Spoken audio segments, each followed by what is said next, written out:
for today's video. Ayan, gagawa tayo ng fruit macaroni salad. So, napakasimple lang ng gagawin natin mga pangga. Wala akong masyadong mga exact measure. Tansya-tansyahin lang natin, no? So, yung ginamit kong tawag dito, noodles. Noodles ba tawag dito? Basta yun na yun. Yung macaroni pasta, ayan, is nasa 400 grams yan mga pangga. Medyo maliliit nga to. Kaya lang, hindi namin to binili. Ayuda to mga pangga. So, yan, nilagyan na lang din natin ng isang maliit na bote na kaong, red, tapos yung white, fruit cocktail, pasas, cheese, creme densada, tsaka condense. Patitsahin lang natin, baka sobrang tamis naman. At saka mayonnaise. Ayan. So, try natin mamaya-maya kung ano maging lasa nito. Dahil tansya-tansya lang yung ating pag-measure sa gagawin nating macaroni fruit salad. Ayan. Simulan na natin. First, inano ko na to. Nilaga ba? Tawag dito. Tapos, dinrain ko na rin yung water.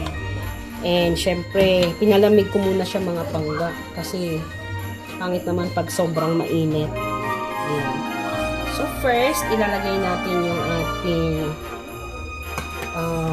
siguro yung fruit salad mo. Ayan. So, try natin maglagay ng fruit salad.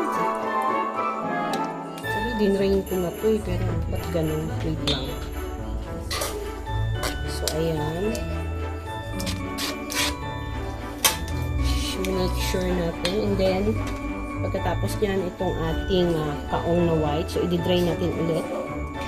Kasi, hindi pa masyadong natanggal yung juices. Yung juices yarn. Ayan, lagay natin to. And of course, yung ating red kaong. Drain natin ulit. Kasi, hindi masyadong na-drain. Ayan siya. So, ating red kaong. Ganun lang naman, halo-halo lang naman talaga siya mga pangga. Hindi naman siya ganun ka hirap. Yung mahirap lang dito yung pagtatansya ng mga wet ingredients natin. So, ayan, cheese. Maraming cheese. Isang buong Eden cheese yung nilagay ko mga pangga.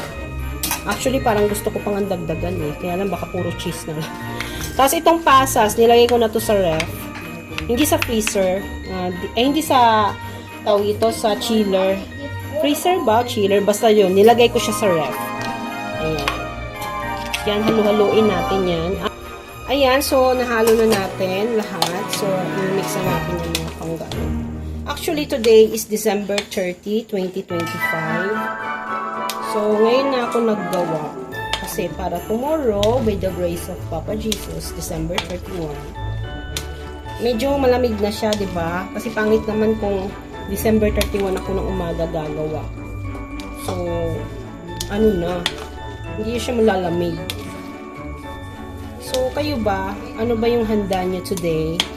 Kami simple lang yung handa namin kasi kami lang naman dito sa bahay. Wala yung aking husband. So, konti lang yung handa. Basta, kumpleto lang mga pangga, no? Hindi naman sobrang bongga.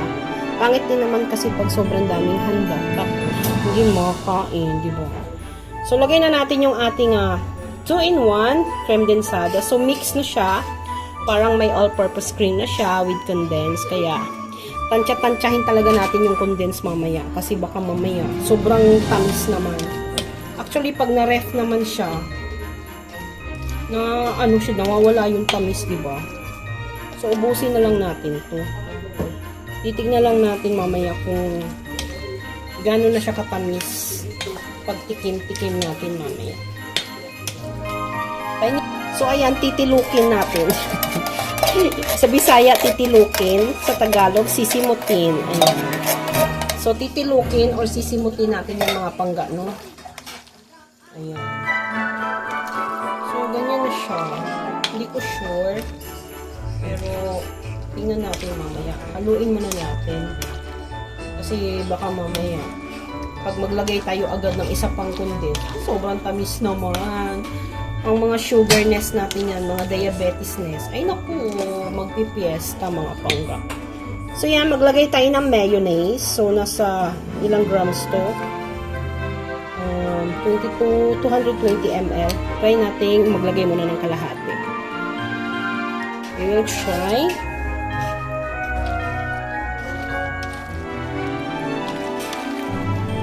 Actually, parang pwede natin siyang ubusin.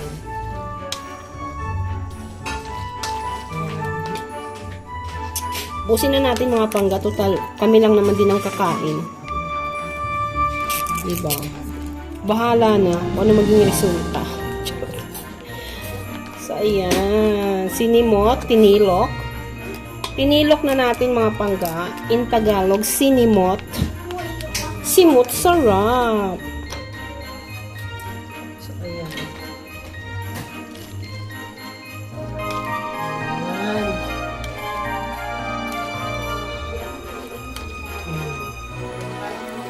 So, try natin tikman.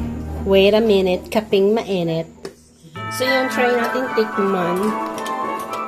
So, I will try. Yan, kuha tayo ng serving spoon. Parang ang nalalasahan ko mayonnaise. Wala masyadong tamis. So, maglagay tayo konting condense. Konti lang, tansya lang. Baka naman masobrahan tayo ng diabetes. Ayan. So, mix again. Maganda sana kung chicken macaroni salad. Kaya lang, pag New Year kasi naniniwala kami na hindi daw magandang handa ng recipe chicken. Kasi buong taon ka daw kahit isang tuka. Pero may iba naman na naghahanda ng buong chicken, basta lang yung lieg, hindi puputulin, buong chicken tapos buo yung lieg. Basta okay lang walang ulo, basta buo ang lieg. Sabi nila, hindi naman daw yun malas. Pero kasi nasanayan na namin na hindi kami naghahanda ng manok. Lalo na pag New Year. So, try natin ulit. Ayan.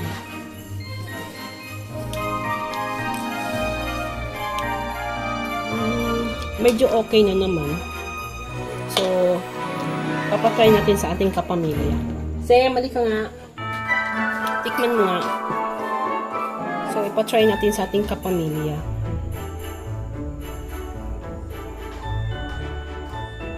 Ano? Matamis, kulang sa tamis, nasobrahan ng mayonnaise. So, hindi na dadagdagan ng tamis. Okay, sabi ng aking dalaga, hindi daw dadagdagan ng tamis. Okay. Kasi, pag magkulang naman ng tamis tomorrow, pwede naman tayo magdagdag. Kasi diba, i-freezer natin siya. Hindi naman i-freezer, pangit naman pa i-freezer mga pangga. Kasi, pag lalagyan natin siya sa freezer, titigas, diba? So, dito lang tayo sa may, chiller. Chiller ba tawag dyan? Sa baba ng, ref? Chiller, no? Chiller yata yung mga pangga. Basta yun na yun. So, pumasa naman sa kanila. So, I'll try again. Kasi baka mamaya, sobrang tamis. Ayaw ko rin kasi yung sobrang tamis.